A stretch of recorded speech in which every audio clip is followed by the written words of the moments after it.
Hello and welcome to Channel Sport this morning. It's great to have you join us again. I am Tayo Salam.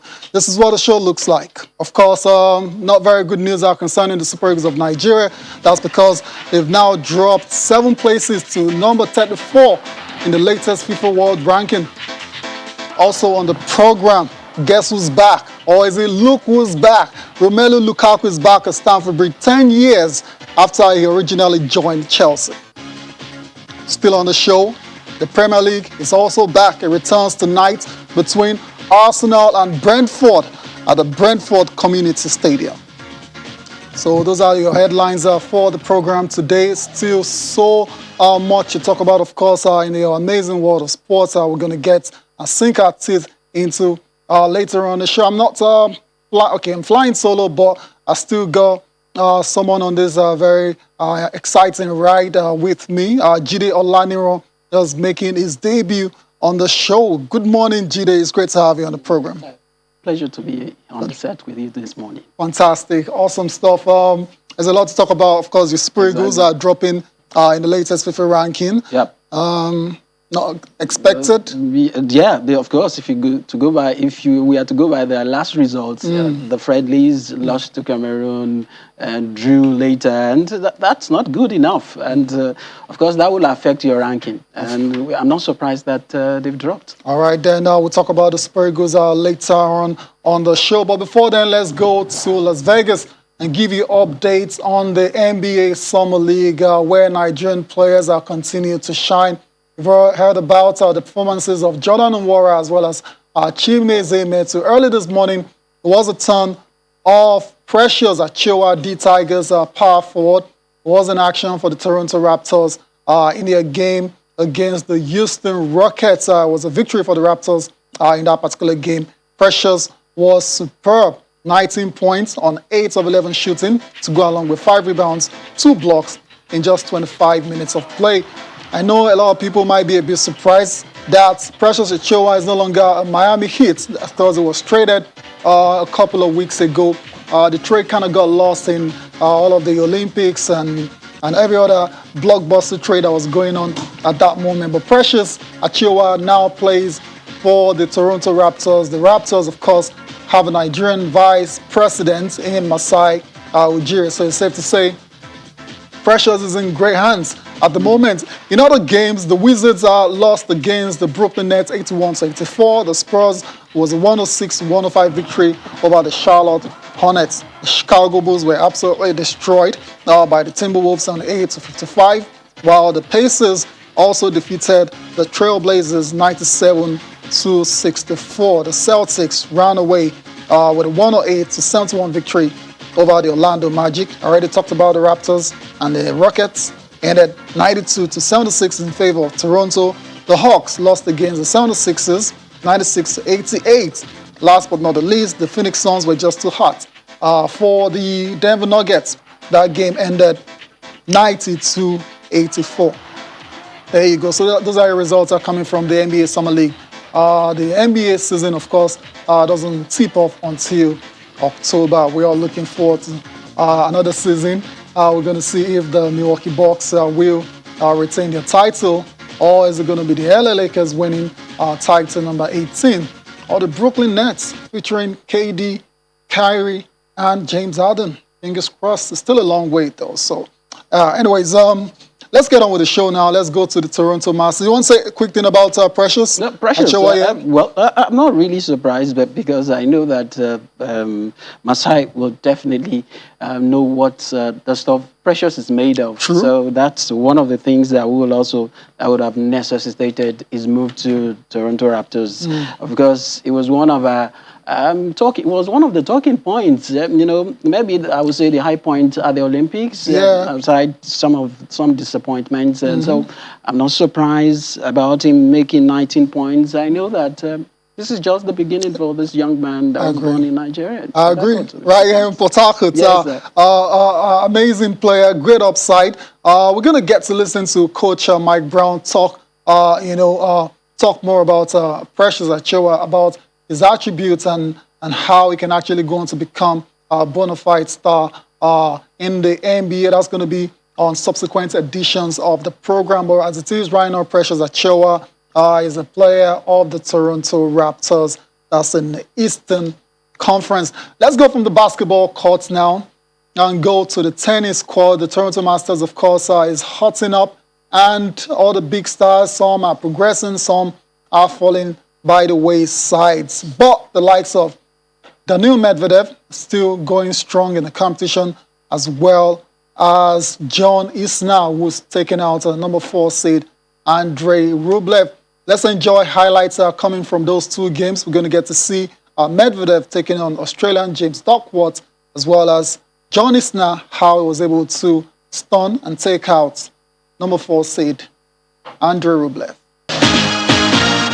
You're welcome back. Okay, so that's how John Isner defeated Andrei Rublev in the second round of the Toronto Masters. He's going to advance into the next round as the end of the road, of course, for Andrei Rublev. Let's move on from the tennis courts now. Let's go to the handball court. We're talking a lot about court sports today. In handball, of course, the under-12 and under-15 championship are still ongoing in Sokoto State. And the host states, Sokoto, they've continued their impressive run in that competition going on at the Memorial Sports Complex in the States. On March Day 4, they defeated Katsina with an emphatic 27-8 victory, rather, over the under-15 boys, and followed it up with 2 impressive victories against Kirby and Suleja Academy that ended 27-14 and 26-11. Suleja shooters were also in action. They lost against the Kaduna side, 25-15 in that game. So many other games that were played in the under-12 category as well too. Handball, one of those sports that used to be very strong in the country years ago. They seem to be making a major comeback with all of these competitions we're seeing around under this precedent. Exactly. Sam Ochewo has done so much for this particular, let me say, his team has done so much for the revamping of basketball, handball rather, yeah. Now.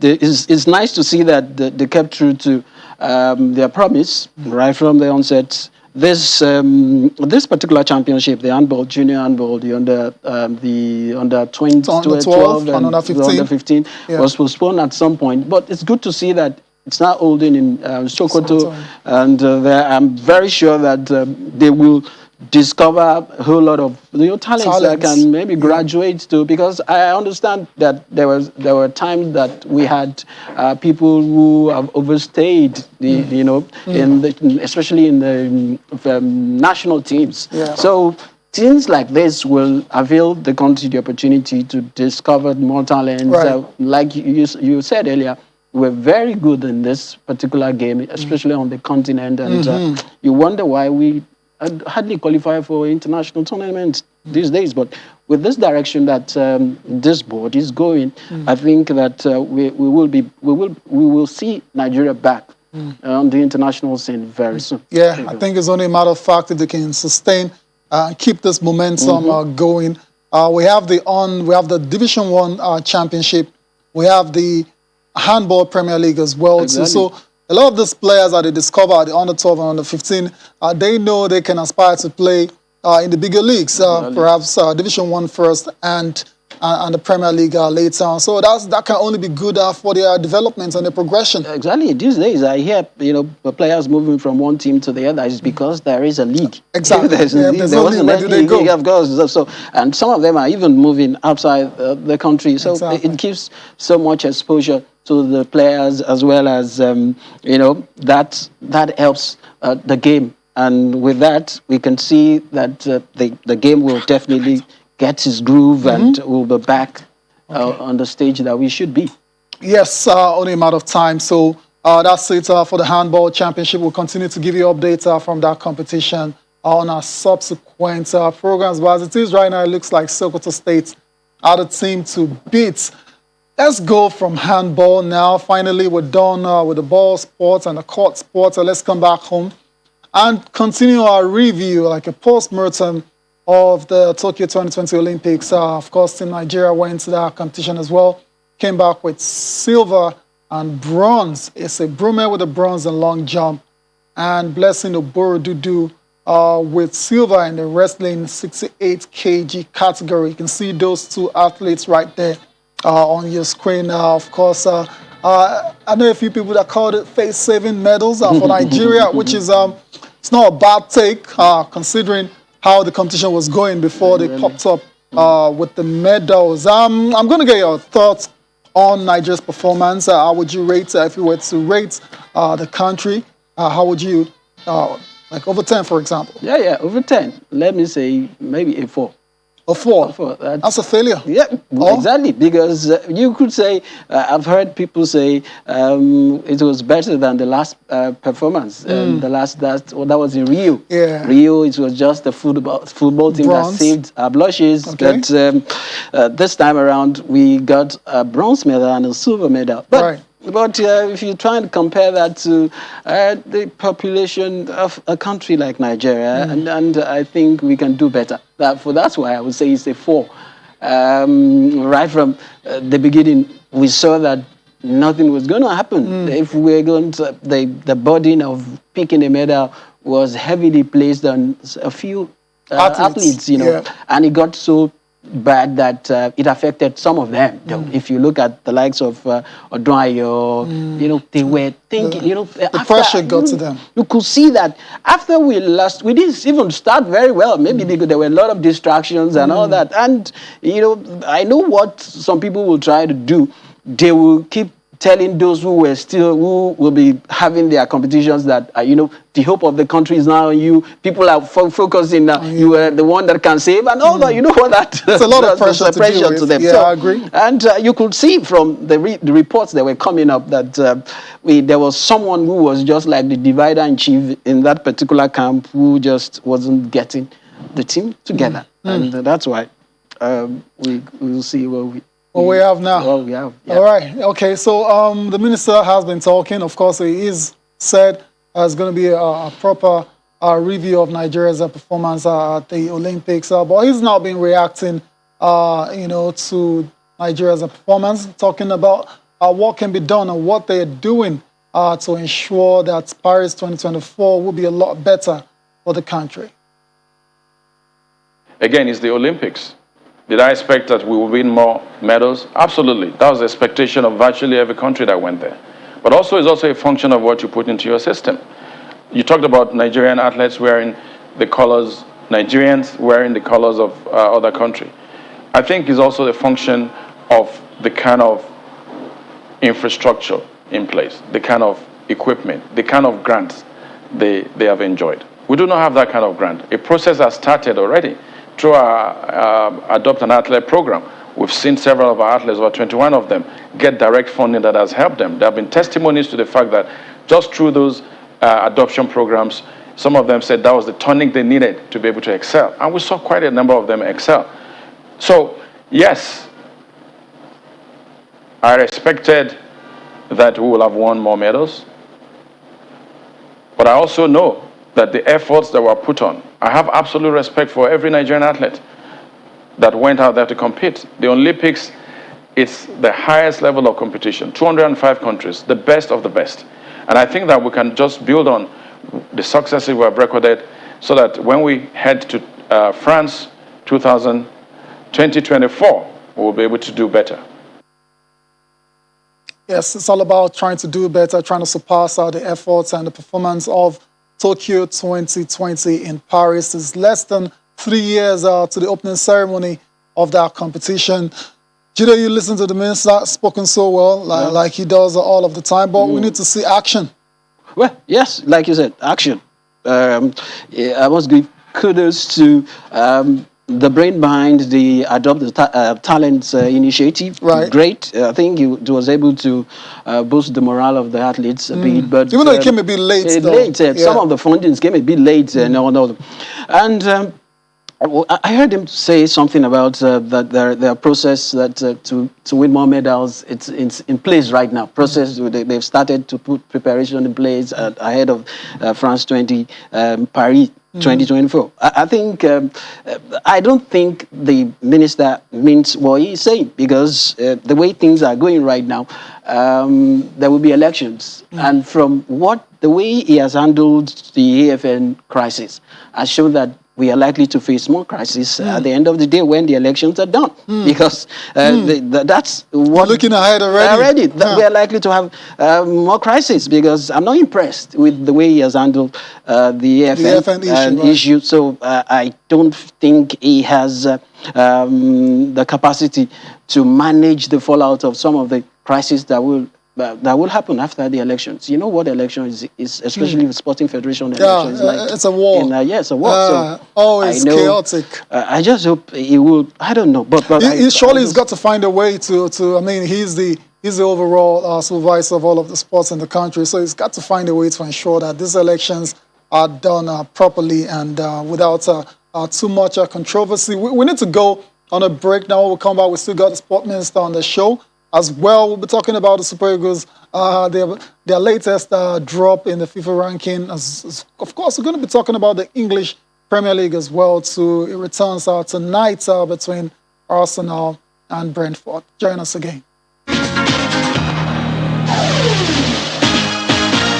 The decision to run, the decision to compete, the decision to decide which country's flag you bear is absolutely an individualistic decision that the athlete alone can make. But I think the challenge I've taken away from these growing numbers of Nigerians is to look inward and see what is the system that endeared them to these countries. And we've seen that there's a regime of grants that they get. We've seen that there are sporting facilities that support their training. We also see that they're able to get scholarship for their education. And I think these are some of the things we need to look inward and make sure that we put in place for our youth. I came back with a desire to make sure that we have a program in which our young athletes, the current one and aspiring ones, can benefit from. A program that is sustainable, where the issue of athletes' welfare, the question of grant, scholarship, education, coaching, it's just a package together. Once we're able to present the same package that these other countries are presenting to these athletes, then we can have the hope of being able to retain them and have them wear our colors. Minister of Sports, Sonny Dare, speaking on how we can, or how the country can actually go on to retain the athletes and talents that have decided to represent other countries in sports. Of course, Gloria Alozie and Francis Obikwelu, they are pretty much the most high profile of switches for Nigeria in terms of athletes going to represent other countries after running for the country. It's a different matter for the ones that were born in these countries. Of course, the ones identify, first of all, with the country that they were born in before they think about where their parents are from. Exactly. So that's to be understandable. But it's the ones that are born here, that have repped the country, and now decide, no, I'm not having this anymore. I've got to go better my career somewhere else. That's the issue, and that's the issue the minister is trying to resolve so we don't have more of this going forward. I think we should institutionalize some of these programs that, for example, the adopt an athlete.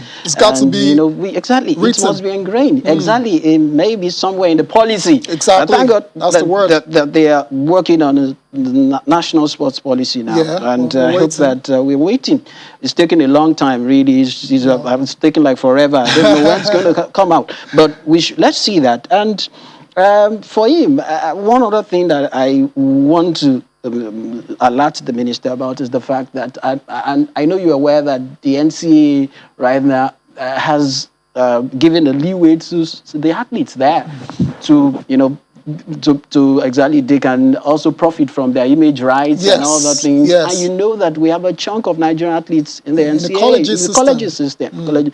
What that means is that because that's where the money will be going now, that means that some of them will never. They will blank this side. If things are not put in place, of course. So what's the attraction? Most of the majority of the athletes that we have, especially for our track and field athletes, they benefit. They have scholarships in all the colleges in the US. So if we don't do something about grants, funding, they will take it away. This colleges will take, or these countries will take them away forever.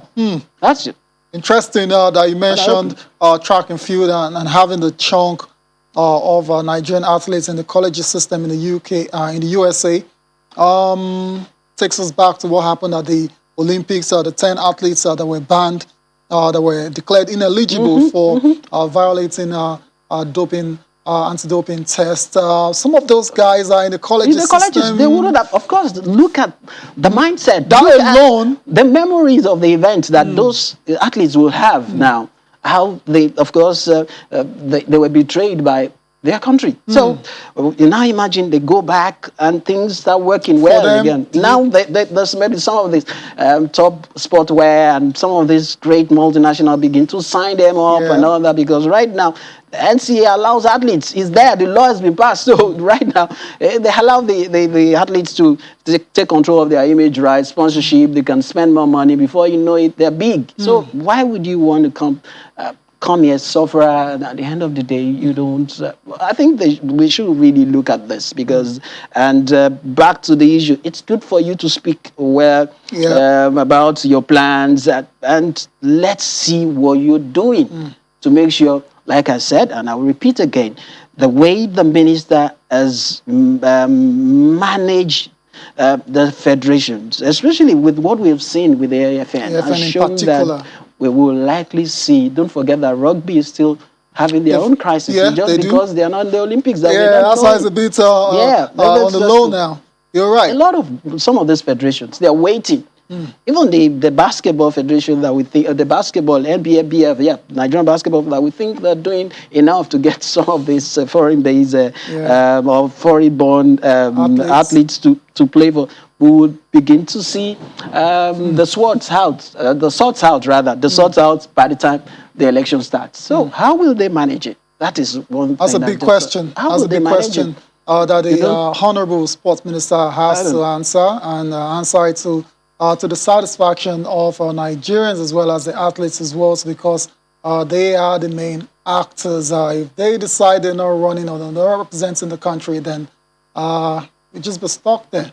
All right, so that's it for the Olympics. Of course, some batches still coming back home. We're going to continue post-mortem until perhaps Paris 2024. I mean, there's so much reaction still trailing Nigeria's performance at the Games. Before we leave the Olympics, quickly talking about athletes that Nigerians are representing other countries. CJ Ujja is one of them, represented Team GB at Tokyo 2020. But the story coming out this morning is a very bad one, because he's now been suspended provisionally for an anti-doping rule violation. Ujja, that's the man on your far left, ran the opening leg in the final. That's for the 4x100 meters for Team GB. They were looking good to winning that particular race until Italy stole gold right on the finish line. But for the 27-year-old, he's now been suspended provisionally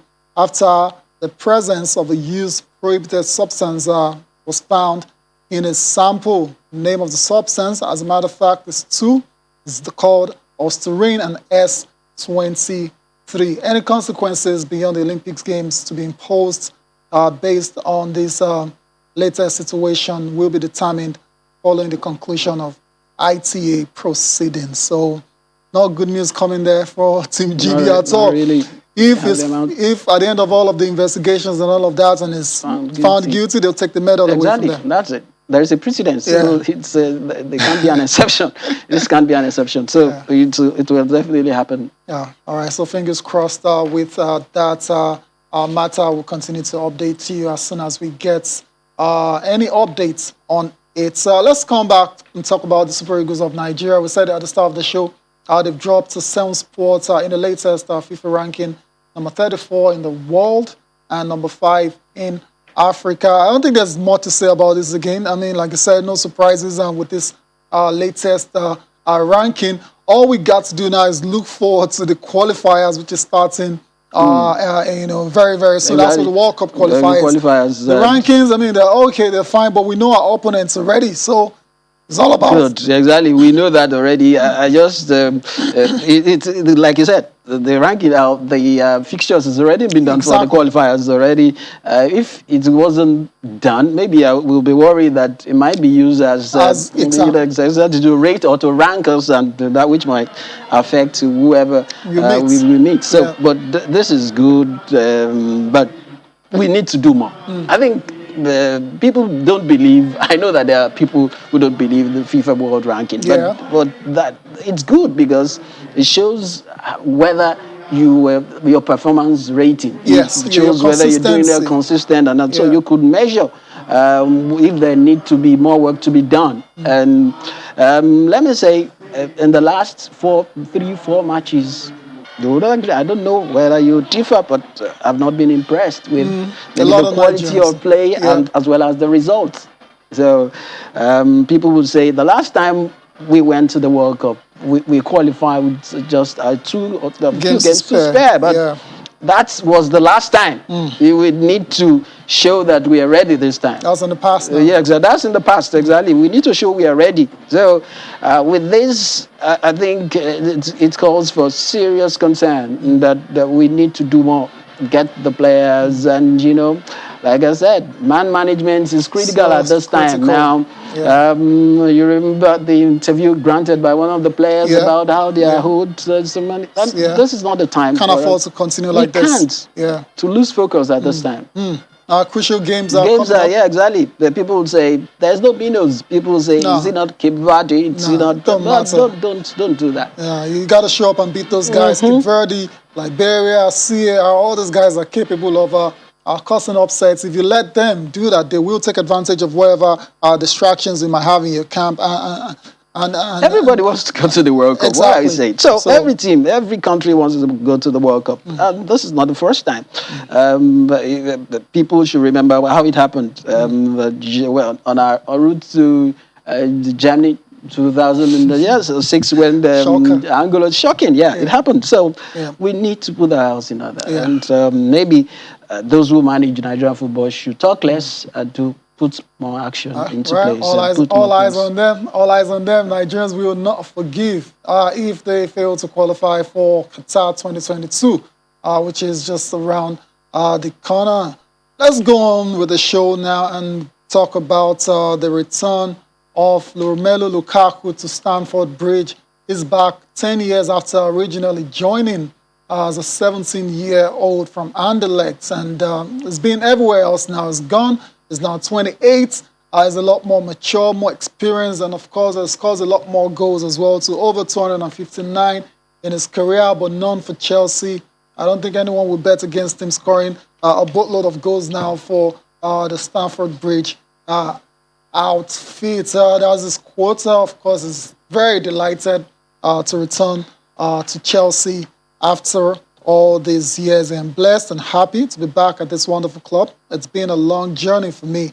I came here as a kid who had a lot to learn. Now I'm coming back with a lot of experience and more mature. The relationship I have with this club means so much to me. There you go. What more can we say? Club record. A lot of pressure on this guy to deliver the goods for Chelsea as they try to reclaim the Premier League title. Exactly. Yeah. That's the missing link. I think they need a striker. They need someone who can Target man. a good conversion rate. Target man who can make the difference. They've tried Timo Werner. It's not. It hasn't worked. Let's see. Lukaku has got a lot of expectations. I hope we will live up to it. Fingers crossed. Lukaku, of course, was MVP as Inter Milan won the Serie A title for the first time in over a decade.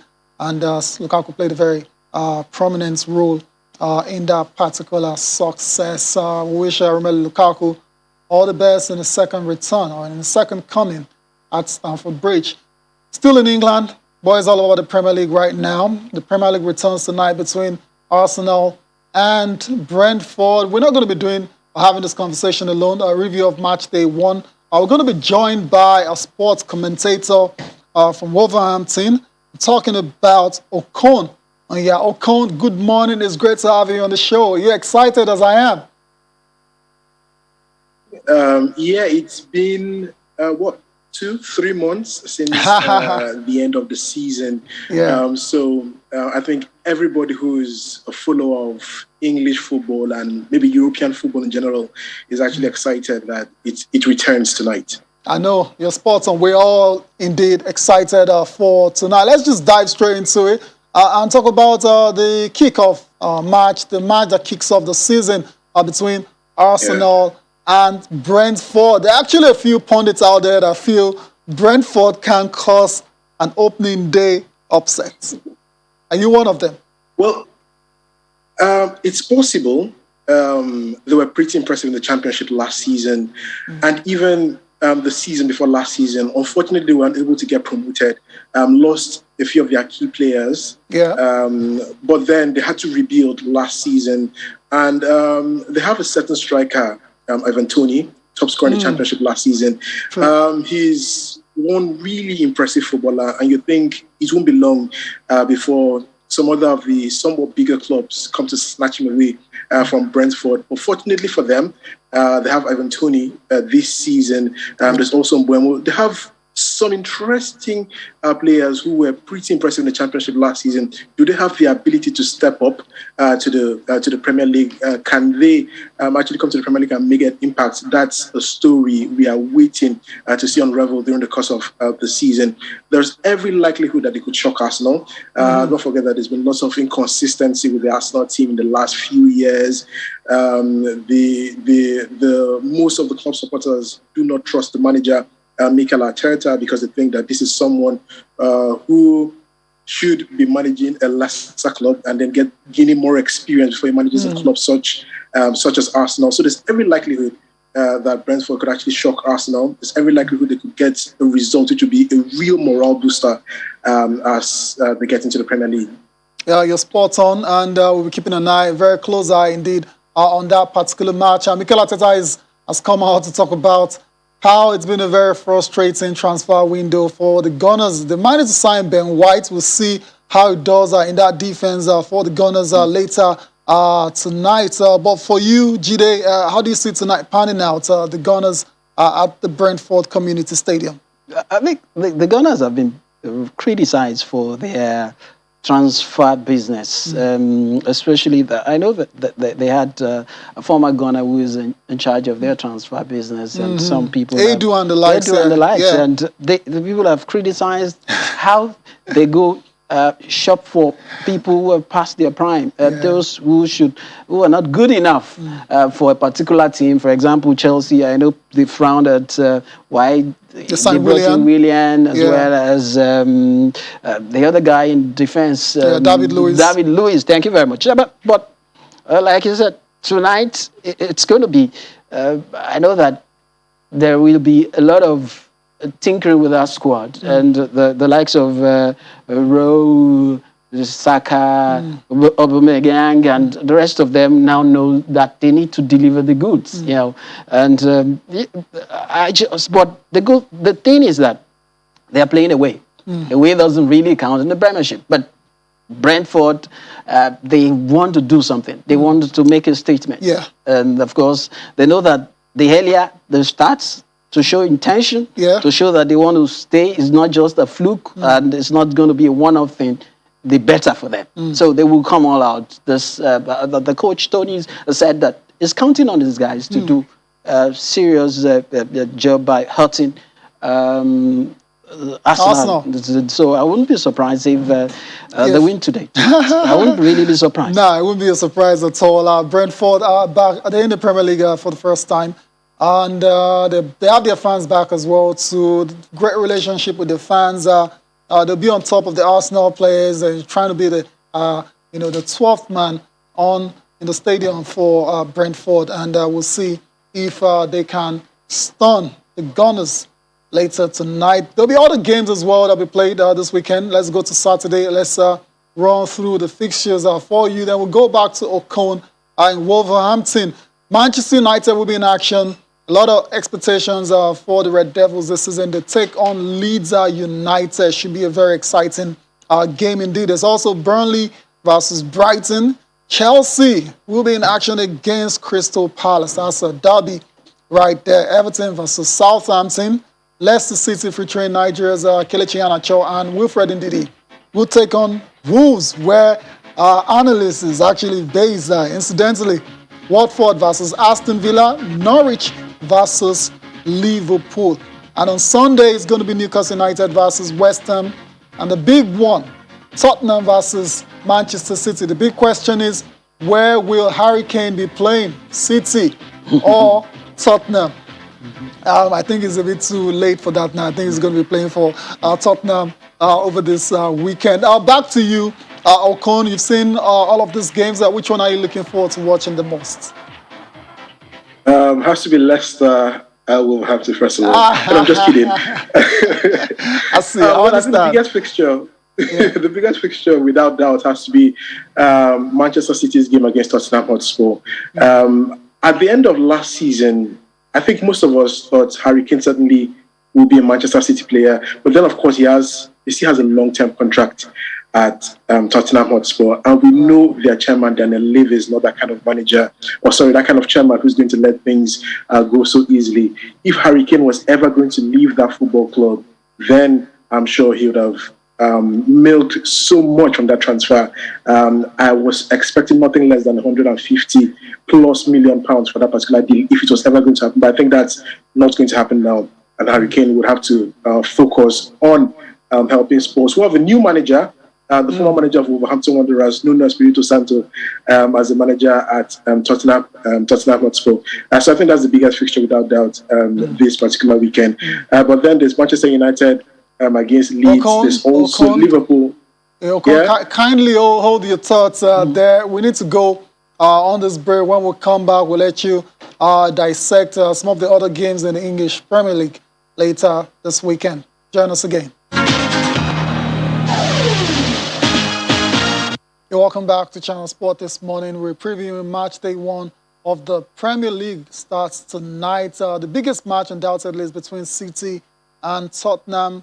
Okon has spoken about the Hurricane saga. There's no end in sight at the moment, so we'll see how that pans out. But from the angle of City, of course, runaway champions, they look like the odds-on favorite to go and retain the title again. This season, they've made one major signing. Exactly. Jack Grealish, £100 million. All eyes will be on him tonight. Wow.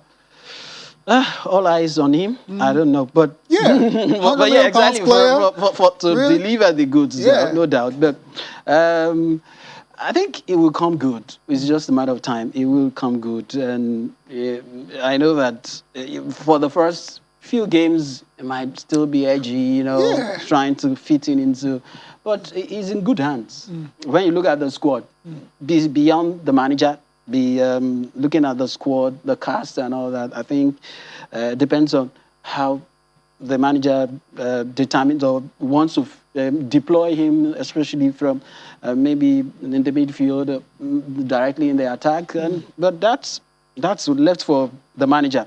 But looking at the game, it's going to be, for me, I think it's going to be one-sided. I would be shocked if the Tottenham do anything. I would be shocked because for me, you know why I'm saying that? I'm hinging my prediction on the fact that the Tottenham really didn't do well the last season. They dropped. They were trying. They were neither here or there. They were just they flattered to deceive, especially with the manager, and the introduction or the signing of the coming of their manager. The manager too was, as far as it was such a wild goose chase for a long time.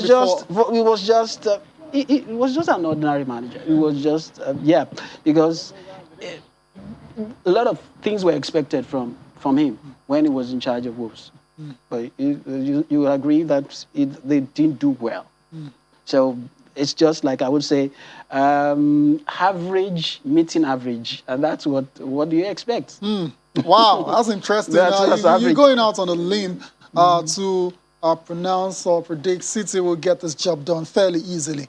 That'll be very interesting. We'll see when we come back to the show on Monday. Let's go back to Okon. Okon, before we let you go, I'm going to be very nice to you and let you talk about Leicester City versus Wolves. And for you, it's a bit of a new beginnings. Your long-term coach, Nuno Espirito Santo, has gone. You've got a new manager here now. I mean, how do you rate the new manager for Wolves, and what are you expecting from your side this season? Wait, first of all, I heard Jide talking about Nuno Espirito Santo being an Ordinary. average manager, and then saying Wolverhampton did not do as well as he thought. Well, first of all, this is a manager who was a former manager of Porto. Porto are not they're the biggest team in Portugal. Basically, they're the team that constantly plays or consistently plays in the Champions League. And then this is a manager who got the club out of the Championship in his first season, and then led Wolves to back-to-back top half finishes in the Premier League before he somewhat struggled with the team last season. So I think he did pretty well. And he's someone who is very well loved in Wolverhampton, especially because of his philanthropy and all of that. Really, so I just want to settle that. But then I'm talking about Leicester City Wolves. There's a new manager, Wolverhampton Wanderers, Bruno Lage, also another Portuguese. It's a team that has so many Portuguese players, lots of Portuguese players in that particular side. It's also a really interesting team. The good news for Wolverhampton Wanderers and the good thing for the fans of the club is that Raul Jimenez, who was injured for most of last season, is back in the team. He's had a very good preseason. He scored in preseason, and there's lots of optimism for the Wolverhampton Wanderers fans. Wolves want to take it a step higher, want to take it a notch higher. They want to remain, they don't just want to remain in the Premier League, but they want to become a force in the Premier League and always want to consistently challenge for a European sport. And that's why Nuno was let go after his Wolverhampton Wanderers side failed to achieve the feat of the previous 2 seasons. Against Leicester City, this is another team who will be hoping to get into the Champions League. For the last 2 seasons, Leicester City have consistently been in the top 4 and only drop out on the final day or the final 2 days of the Premier League season. There are a few changes here and there. There are a few players, additions into the squad, including left back Ryan Bertrand. And then they've gotten a Zambian striker, talking about Patson Daka. They are hoping that these guys will actually help propel them to maintain that consistency. We've seen them fall off in the second half of the season, Leicester City. I think it's going to be a good game. 2 really interesting sides, 2 very ambitious sides. It should be a good start to the Premier League season. Okonoya, many thanks for joining us on the program. It was a debut, and I thought you did very well. Thank you. Enjoy the rest of your day. Thank you very much. All right, so that's it for the English Premier League. You can always join us on Monday for a breakdown and a comprehensive review of all of the games that will go down starting from today through Sunday. All right, let's get on with the show now. Kind of pass me those papers. All right. And let's see what the dailies are talking about. Yeah, Super Eagles slump in FIFA ranking. We talked about that already. Man City, the plotting £127 million for Harry Kane. They need to do this thing ASAP because the season is starting already. But I just hope that maybe it doesn't pull a stunt on them, on the team. In that game, if it might decide not to play. That it depends. He hasn't trained properly. Exactly. Well, maybe the manager might use his discretion to bench him anyway. So yeah, exactly. And that's not good. It can unsettle him for the whole of the season if they don't do something. I've got this very funny one on Sporting Life. I'm laughing. That's the Super Eagles forward. Moses Simon issuing Messi League One warning. What could that warning be? Who dares warn Messi? He just was trying to. Maybe not warning, but trying to warm himself into the heart of Messi. Just to know that he's around. It says warning on the page. He's just trying to warm himself into the heart of Messi to know that there's a Nigerian somewhere that he will be meeting. I can imagine Moses Simon and every other player there, they're champing at the beat to play against this guy. Never would have thought that they would get this opportunity in Ligue 1. Yes. I mean, because no one saw the signing coming a couple of years ago. Yeah, the Farmers League has finally gotten a team god now. All right. Yes. Indeed. Team god. I like that description. Very apt indeed. Of course, still on Sporting Live, the stories about Lukaku won't be ready to play against the Crystal Palace. That's going to be on Saturday. The game has come too soon for the Belgian forward. who just completed his move to Stamford Bridge last night. Let's go to, okay, still on the Messi mania. It's been revealed that PSG used cryptocurrency to secure his signing. Part of his package included fan tokens, which is a crypto, and signed in times of the world we're living in now. One of the sponsor of the team is also, it's a company that deals in digital currency. Oh, okay. So that's why they decided to. There you go. Last paper is Complete Sports. Moses Simon not afraid of facing Messi. So we have a bit of light has been shed to that previous story we saw on Sporting Live. Super Eagles drop in latest FIFA ranking. Fabinho, I'm one of the best in the world. Of course, Dele Bashir joins Reading on loan. This guy has had to leave Watford for more playing time, if you put it that way. PSG wants Messi, Ronaldo pairing in 2022. Come on, guys. This is a joke, right? Ronaldo and Messi pairing in 2022. Anyway, that's not going to happen, surely. They got their wish in Messi. Maybe there's another. They want to take it up notch. I don't see that happening. But in football, anything can happen. Absolutely. Nobody saw the Messi movement, really, but it happens in football. Things can just change, and maybe Juve might need money to quickly address a particular issue, and they will go to where the bank is.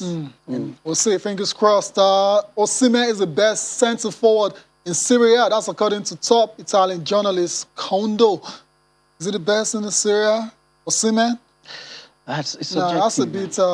That's quite a large that's praise. What it says. It says it from his own angle. I think there are a lot of big players in the Serie A.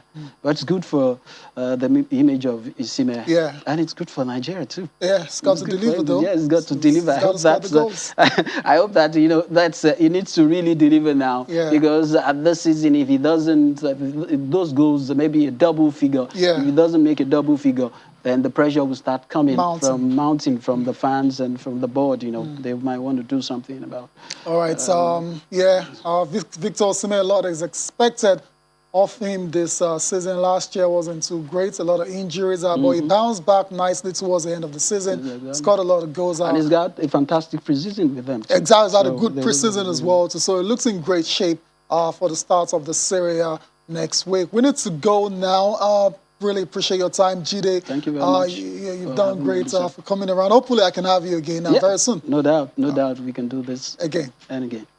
All right. Thank you very much, and thank you for watching as well. Enjoy the rest of your day, and have a fantastic weekend.